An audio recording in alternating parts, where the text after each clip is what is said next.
Hello everyone, in this video we'll find out how many enemies you have to kill in order to beat Resident Evil Requiem. At first I wanted to see if it's possible to beat the game without killing enemies at all, however Leon exists in this game, so that idea quickly went out of the window. The rules of the challenge are pretty simple. Rule number 1 is that only the kills I commit count towards the challenge, so if a zombie blows itself up, there is nothing I can do about that, so those kills do not count towards the challenge. Another thing that doesn't count is cutscene kills, because again, there is literally nothing I can do about them as they're scripted into the game. Now that we're done with the rules, we can jump into the video. The first enemy we're faced with is the police officer that turns into a zombie. He is quite vicious, so I stabbed him in the eye. Thankfully that didn't actually kill the guy, because I guess his hatred was so strong, and our epic bro only ended after Grace killed him in a cutscene. Then again, maybe he didn't even die because he just fell out of the window. He's probably still alive and well. Well, except for the eye, I guess.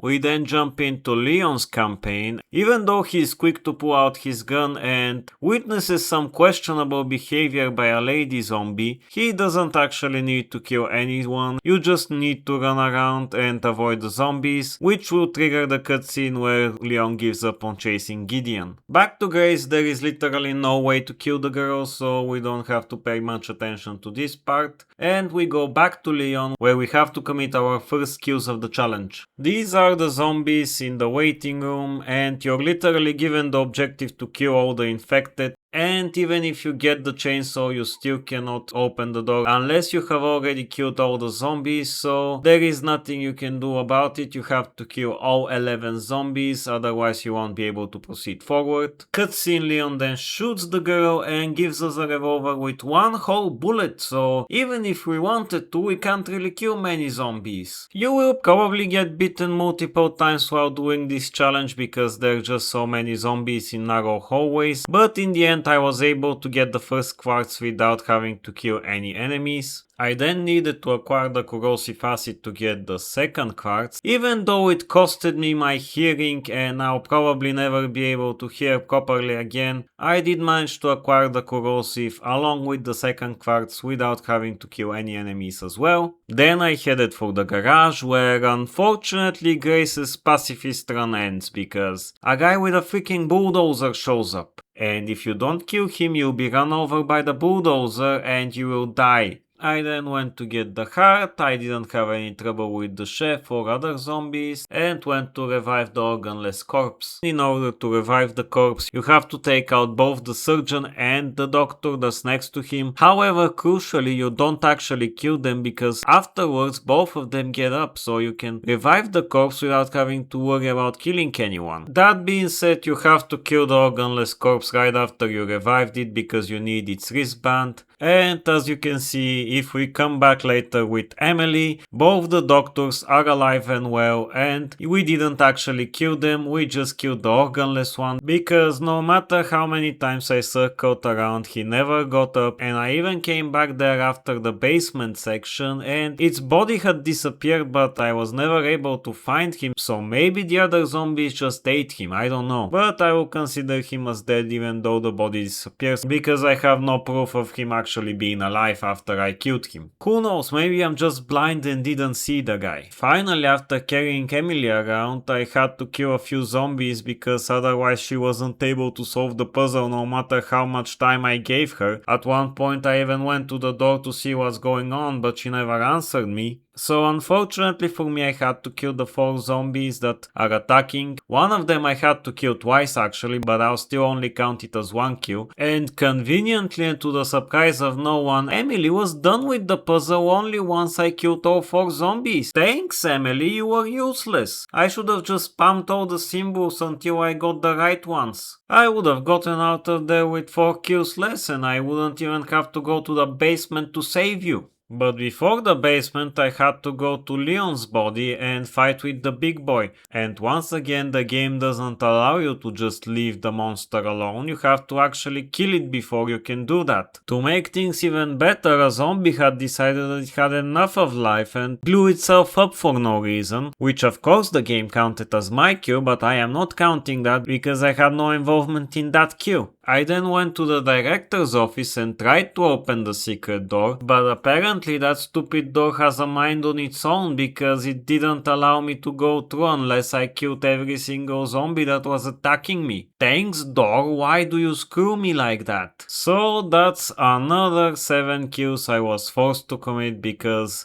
the door wouldn't let me go through otherwise. The basement turned out to be extremely easy because you're just dealing with the girl and you don't face all that many normal zombies, which makes the part very easy. The only part where you have to be more careful is the meat grinder because with zombies constantly appearing, one of them may get close to you, in which case I just gave them a body shot which did little to no damage to them, so it wasn't something that would kill them, but it was more than enough to keep them away from me so I can complete this part without having to kill any enemies myself. The rest of the basement is extremely easy. Dodge the zombies like you have been doing throughout the game, then get Emily and run for the elevator. Getting the keys to the helicopter is also very easy because for the most part the only enemies you face are just waking up from being in a coma and they are extremely slow to get up, so you can easily run away from them. Leon then has to protect Grace and Emily from the zombies because if you don't do that, Grace will be killed by the zombies because apparently she just cannot put Emily down for a bit in a corner somewhere and take out the zombies herself. So once again Leon is forced to kill a total of 15 zombies, which will allow Grace to break into the chapel, and on his way to the chapel Leon kills a zombie with his knee, but considering that the game doesn't acknowledge that kill at all and that it was pretty much a cutscene, I will be counting that as a cutscene kill and will not be adding it to the kill counter. Inside of the chapel I had to kill 5 more zombies in order to make sure that Grace and Emily will escape safely. Speaking of Grace, you have to have your final encounter with the girl, where you have to kill her using sunlight. After killing the girl, Emily also turns into a monster and Leon has to take her down, but crucially he never hits any of her vital spots, so she doesn't die. We head for Raccoon City next and the giant spider fight. During the fight you're also faced with a bunch of tiny spiders, but they're extremely easy to run away from, so you don't have to kill them, and you finally have to finish of the giant spider and kill it with your hatchet. Then you have to gather up the parts for the explosive in order to get into the center of Raccoon City. And after dodging a few zombies, you should have no issues of getting the first part. The zombies in the underground parking are also very easy to deal with. You just have to keep your distance from them and then escape. And the only time you actually have to kill enemies during this section is when you're in the gas station. The reason for that is that for some reason all those zombies are immune to fire, as no matter how long some of them burned for, they never actually died from the fire, and Leon refuses to fill up the fuel tank unless you kill all the zombies, so you have to kill another 15 zombies in order to proceed forward. The good thing is that you don't have to kill any more enemies during this part of the game because running away from them is a very good strategy and very successful one.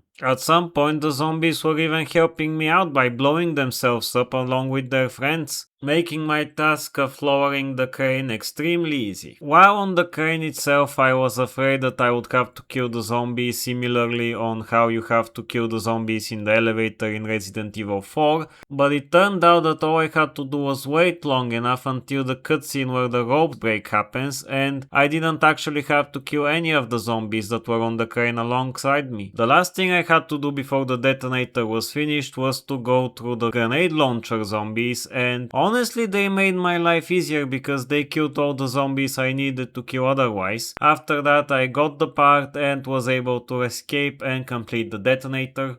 Next up is the motorbike ride through Raccoon City, where you do have to deal with a few dogs that are constantly attacking you. However, you don't have to kill the first 3 dogs, you can just let them attack you a few times. However, Leon then loses all his brain cells and decides not to move unless you kill the other 2 dogs that are literally not even blocking your way, and if you don't kill them, eventually one of them will jump at you and insta-kill you, so you have to kill the 2 dogs that are standing there. As for the next dogs, you have to face the crumbling roof rooftops take care of them so you don't have to worry about killing them. And following that, the only enemy you face is Gideon, so you don't have to worry about killing anyone else. The RPD is next, and this is a very short section, so you don't have to kill any enemies in there either. Then you play as a little girl, and obviously you're not killing anyone during this part as well. So let's just continue with the Mr. X boss battle, where you have to kill the tyrant, as there is no other way to continue forward without doing that. On the way to Ark, you're also intercepted by a plant, which you have to destroy, otherwise there is literally no way to move forward as it blocks your way through.